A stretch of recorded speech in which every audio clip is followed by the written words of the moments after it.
ఈరోజు మన ప్రయాణం రాయలసీమ టు ఈస్ట్ గోదావరి అమలాపురం వచ్చాము. ఇక్కడికి ఒక ప్రత్యేక ప్రదేశానికి వెళ్ళాలని వచ్చానమాట. ఇక్కడికి వెళ్ళాలంటే ముందు మనం అమలాపురం చేరుకోవాలి. అమలాపురం దగ్గర నుంచి ముమ్మడివరం అనే గ్రామానికి రావాలి. అక్కడ నుంచి మళ్ళీ ఆటో తీసుకునేసి కొత్త లంక అనే విలేజ్కి చేరుకోవాలి. అక్కడ ఈ వలి బాబా యొక్క దర్గా ఉంది. ఇక్కడ చెప్తారు ప్రత్యేకమైన విశిష్టత ఉంది అనేసి, ఈయన జీవసమాధి అయ్యాడు అనేసి చెప్తారు.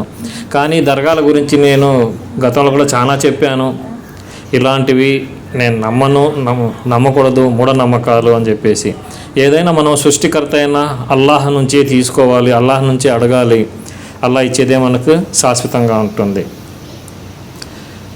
ఇలాగా చూశారు కదా, చెప్పుల కాడ అక్కడ ఇక్కడ డబ్బులు వేయడము, ఈ పేదవాళ్ళకి ఇస్తే బాగును. కానీ ఇక్కడ ఈ దర్గాలలో ఉండే వాళ్ళు పెద్దలు వాళ్ళు ఉంటారు కదా, వాళ్ళకు ఉపయోగపడుతుంది కానీ పేదవాళ్ళకు ఉపయోగపడదు.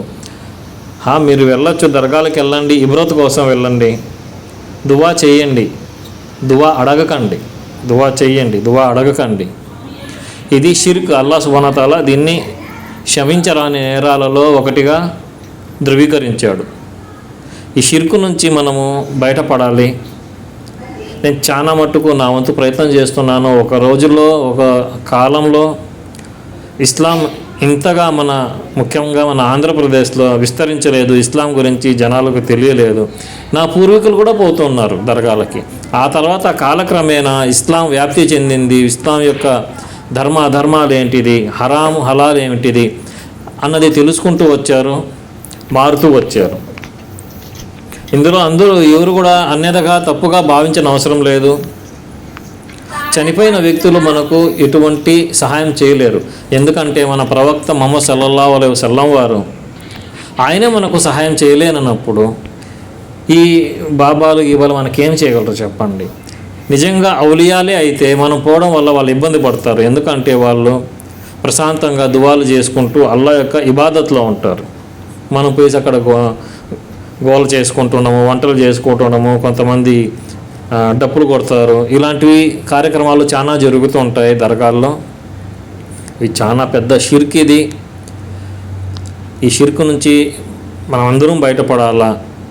దువా చేయడం తప్ప, చెప్పి చూడడం తప్ప ఇలాంటి వీడియోస్ ద్వారా అంతకుమించి ఏమీ చేయలేము. అల్లాహ్ సుబ్హానహు వ తఆలా మన అందరికీ హిదాయత్ ఇచ్చి ఈ షిర్క్ నుంచి బయటపడాలని చెప్పేసి దర్గాలకు వెళ్ళడం నేను తప్పు అని నేను చెప్పడం లేదు. దర్గాలకు వెళ్ళండి, వెళ్ళి వాళ్ళు ఎలాగ బతికారు, వాళ్ళ జీవన విధానం ఎలాగునింది, వాళ్ళ జీవన శైలి ఎలాగునింది, వాళ్ళలో ఏదైనా కుళ్ళు కుతంత్రాలు ఉన్నాయా, వాళ్ళు ఎలాగ జీవించారు, దాన్ని తెలుసుకునే ప్రయత్నం చేయాలి. వాళ్ళెంత నిజాయితీగా నిష్కమలంగా మనసులో ఎటువంటి కుళ్ళు కుతంత్రాలు లేకుండా అల్లాహ్ కోసమే వాళ్ళ జీవితాలని త్యాగం చేశారు. ఇతరుల కోసమే వాళ్ళు దువాలు చేస్తున్నారు. కానీ వాళ్ళలో ఎటువంటి స్వార్థం లేని జీవితాలు వాళ్ళు బతికారు, ప్రశాంతమైన జీవితాలు బతికారు. అలాంటి వాటిని మనం నేర్చుకోవాలి. వాళ్ళ కోసము, వాళ్ళ మఫ్రియత్ కోసము మనం దువా చేయాలి అక్కడికి వెళ్ళేసి. అంతేగాని మాకు ఇది అది అని అడగడం ఇది చాలా పెద్ద షిర్కు.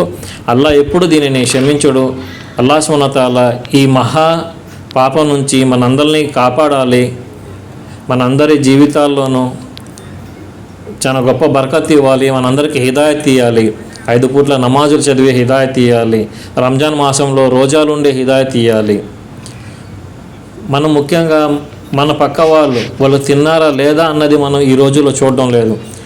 మన ప్రవక్త ముహమ్మద్ సల్లల్లాహు అలైహి వసల్లం వారు సెలవిచ్చింది మన పక్క వాళ్ళని కూడా మనం చూడాలి. అది మన ధర్మం. వాళ్ళు తింటున్నారా లేదా అది కూడా మనం చూడాలి. అది మన ధర్మం. మనం సంపాదించే సంపాదనలో మనకే కాదు, మన పేద సోదరులు కూడా హక్కు ఉంటుంది. వాళ్ళ హక్కును కూడా మనం పూర్తిగా అందించాలి. వాళ్ళు ఎవరో కదా లేదు, అలా కాదు, అందరూ మానవాళి. అల్లాహ్ సుబ్హానహు వ తఆలా రబ్బుల్ ఆలమీన్ అంటే అందరికీ అల్లాహ్. ఒక ముస్లింకే కాదు, ఒక ముస్లిం మతానికే కాదు, అందరికీ, ప్రపంచాలకి పెద్ద. అల్లాహు అక్బర్ కబీరా. అల్లాహ్ సుబ్హానహు వ తఆలా ప్రపంచానికే పెద్దవాడు, ప్రపంచాన్ని నడిపిస్తున్న సృష్టికర్త. అందరూ ఒకటి. అల్లాహ్ సుబ్హానహు వ తఆలా మతానికో కులానికో శాశ్వతం కాదు. కాబట్టి ప్రతి ఒక్కరిని మనం మానవతా దృక్పథంతో, సోదర భావంతో అందరినీ చూడాలి, అందరినీ కలుపుకొని ముందుకెళ్ళాలి. ఒకరి పట్ల ఒకరికి ద్వేషాలు కులు కుతంత్రాలు లేకుండా బతకాలి.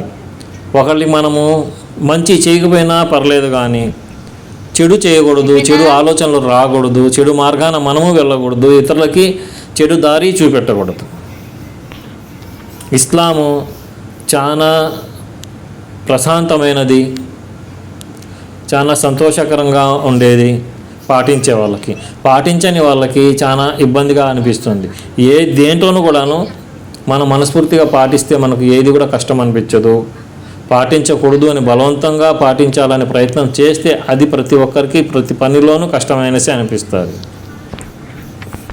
ఇన్షాల్లా నేను అల్లాహ్ సుబ్హానహు వ తఆలాతో దువా చేస్తున్నా, అల్లాహ్ సుబ్హానహు వ తఆలా ఇలాంటి షిర్కు నుంచి మనందరినీ బయట పెట్టాలి, బయట వెయ్యాలి, మనందరికీ హిదాయత్ ఇవ్వాలి.